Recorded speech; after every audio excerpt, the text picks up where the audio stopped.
Welcome once again to Lehto's Law. Here's Steve Lehto. I believe I covered this story back when it first happened, but Aaron sent me notes, and Steve, that story's been updated.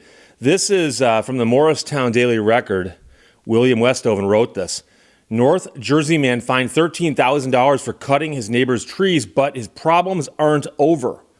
And so the allegation is, guy comes home one day and sees somebody cutting down trees on his property and finds out a neighbor was cutting them down to get a better view. And it's not something you can do, at least not legally. So a borough homeowner charged with cutting down 32 of his neighbor's trees last year, allegedly to improve his view of the New York City skyline, pleaded guilty Monday to having a contractor clear the woods without a permit. Appearing in the municipal court almost a year to the day after the trees were cut, the man agreed to pay a total of $13,000 in fines and court costs. However, that is not the end of it, because the fines and court costs are just the criminal portion of it. And apparently, as part of what's going on here, is he can be required to actually pay to have the trees replaced. So we're talking about the fines and court costs, of course, go to the courts. And having these trees replaced would be part of the victim compensation concept. So his total penalties could go higher. The prosecutor has said that the related damages and costs, including planting replacement trees, could exceed $1 million. After imposing initial fines on Monday, the judge scheduled an additional restitution hearing for April 19th. So as you can imagine, if you could break the law and simply all you had to do is pay some fines and costs, you might still come out ahead and somebody else might come up behind. So the man declined to comment on Monday morning, one day short of the first anniversary of the tree cutting. He agreed to a plea deal negotiated by his attorney and the municipal prosecutor that reduced the number of trees that are part of this to 18, okay, and cut the penalty he paid per tree to $700, down from a potential $1,000. There's actually an explanation for this, which I'll get to, but there were also imposed fines on a co-defendant, which was a tree service, who admitted to cutting the trees down after negligently relying on the other guy to obtain his neighbor's permission and the needed permits. A criminal trespass charge against the first man was dropped as well. So the allegation is that there's a man who lives here. These trees are blocking his view of the skyline. So he hires a tree cutting service, goes, hey, can you cut those trees down? And somebody apparently said, are they on your property? No, but I got the guy's permission. Oh, okay. A third co-defendant, also of a tree service, that acted as an intermediary between the other two, saw the case against his company dismissed with a warning from the judge to be aware of local ordinances in the future. Because apparently there's an ordinance that says you got to get permits to cut down certain kinds of trees. Now, I know some people are going to say, Steve, the government's got no business telling me whether or not I can cut down a tree on my own property.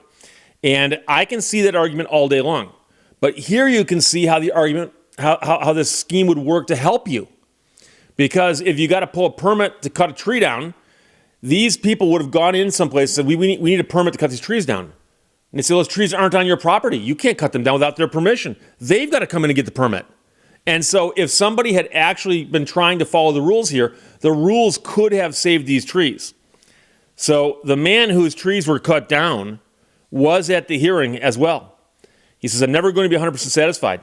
I always use the analogy that if you hire someone to put a hit out on somebody, they're just as liable as the person who did it. So the fines included $33 in court costs per violation, bringing the total bill to $13,194.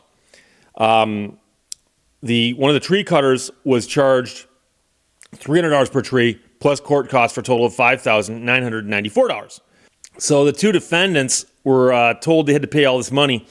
One of them told the court he'd pay the fine in full within 30 days. The other will pay $500 per month until the penalties are covered.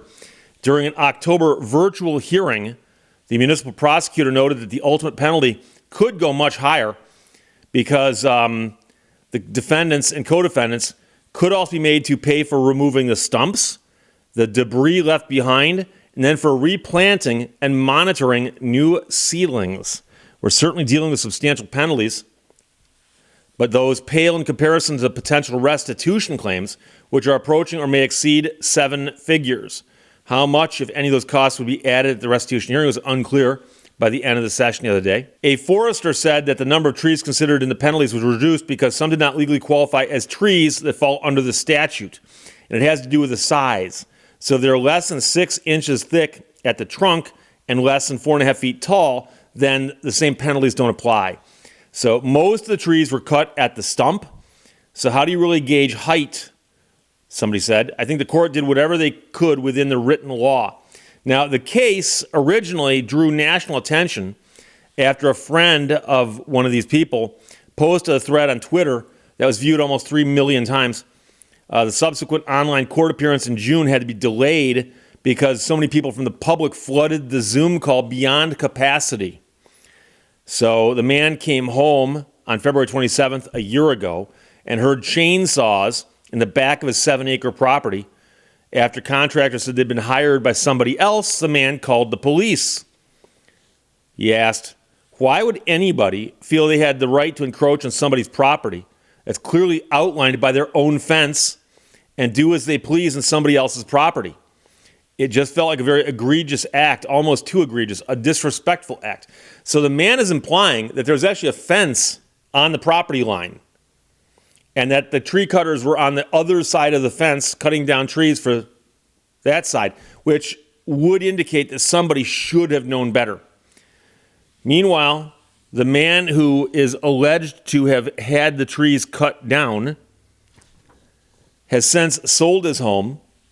Real estate records show the 5-bed, 6-bath, 5,000 square foot home was purchased for $1.8 million in November, and it makes you wonder if having those trees cut down may have raised the value of that house. So meanwhile, the man was asked, and we're talking about the man whose trees were cut down, whether he plans on filing a lawsuit. He says, I can't answer that question right now. And so I guess the lawsuit would be for the compensation. But it looks like the court can order restitution, which would probably be the same thing.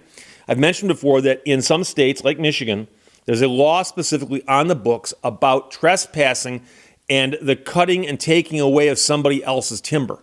And yes, it's cutting and or taking away. So if a tree falls down on my property, or I cut a tree down on my property, if you come onto my property and steal my lumber, I can sue you for 3 times the value of the lumber. And if you cut down trees on my property, likewise. And so where it gets really tricky is that you might say, but Steve, I chopped up a tree for firewood. Firewood sells for, whatever, a face cord, blah. Oh no. What you got for it's not what it's worth. It's worth replacement value.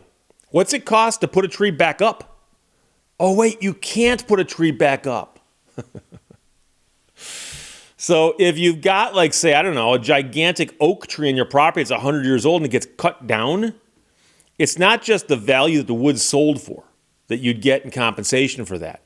You would get to actually bring in experts, arborists, who would say, oh, that tree, to plant a tree as large as we can plant would still be so much smaller, and still it's going to cost this much money.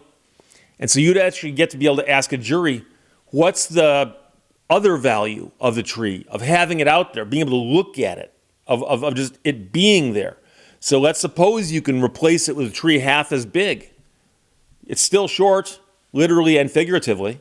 So that's why this can get expensive. So the guy got out of court the other day with just the court costs and penalties being $13,000. But they're saying, yeah, but to replace all those trees and to oversee the repair of that area could easily run into $1 million. And that was from several different sources that said that. So this is a lesson to a lot of people, I'm hoping, that, property lines are very, very important. And it's mind-boggling to me that somebody would actually be on a piece of property and go, gee, those trees on my neighbor's property are blocking my view. I'm just going to take them down. And you wonder, like, did the guy think he could get away with it? Or actually, was this his plan all along? Take the trees down, sell the house. Look at that beautiful view of the New York skyline. You take the trees down, you sell the house, you leave. Well, you got to pay some money back. But I doubt that the guy raised the value of the house $1 million, but it should have raised it quite a bit. So there's that. So there will be at least one more follow-up on this, unless they somehow settle it out of court, which is possible. They could do that, meaning that they may just reach some kind of agreement. But they'd have to put it on the record, I would think. But I don't know exactly how those things are handled in New Jersey. So it's a fascinating story, which, of course, explains why the Zoom calls crashed. But North Jersey man fined $13,000 for cutting his neighbor's trees, but he might end up spending another $1 million cleaning this mess up. William Westoven wrote that for the Morristown Daily Record. Aaron sent it. Thanks a lot. Questions or comments, put them below. Let's talk to you later. Bye-bye. Thank you for watching Lehto's Law. A supreme accomplishment is to blur the line between work and play.